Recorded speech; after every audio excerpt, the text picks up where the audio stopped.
السلام علیکم، welcome to my channel learning with Zargul. آج میں آپ کو قرآن پاک کی اہم معلومات کے بارے میں بتاؤں گی۔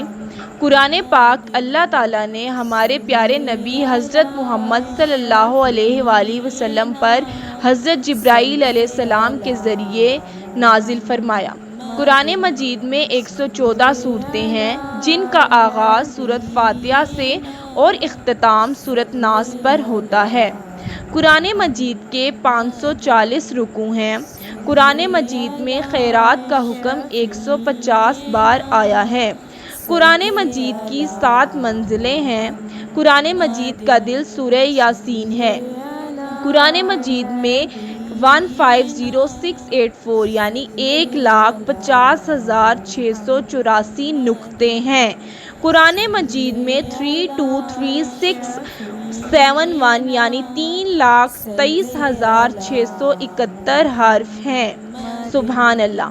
قرآن مجید میں سب سے زیادہ الف کا حرف استعمال ہوا ہے۔ قرآن مجید میں سب سے کم استعمال ہونے والا حرف ضا ہے۔ قرآن مجید میں پہلا سجدہ 9ویں پارے میں ہے۔ قرآن مجید میں پیغمبروں میں سب سے زیادہ ذکر حضرت موسیٰ علیہ السلام کا آیا ہے۔ قرآن مجید میں حضرت آدم علیہ السلام کا ذکر 25 بار آیا ہے۔ قرآن مجید میں 5 ملکوں اور شہروں کا نام آیا ہے: مصر، روم، مکہ، مدینہ اور دین۔ قرآن مجید میں سب سے پہلے اونٹ کی کھال پر لکھا گیا۔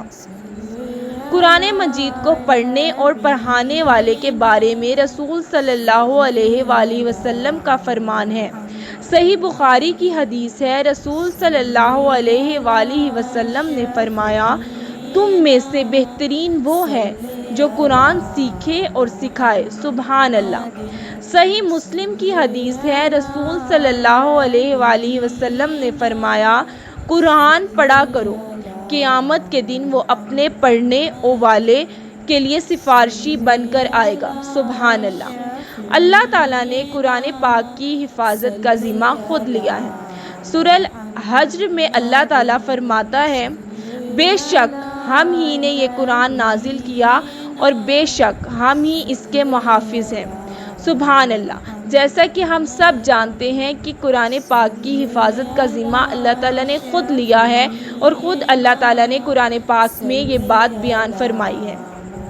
قرآن پاک کی اتنی زیادہ معلومات ہیں کہ میں آپ کو ان میں سے کچھ چند ایک معلومات بتا پائی ہوں گی۔ امید ہے کہ یہ معلومات آپ آگے سے آگے بھی شیئر کریں گے اور ان معلومات کو یاد کرنے کی کوشش کریں گے۔ جزاک اللہ۔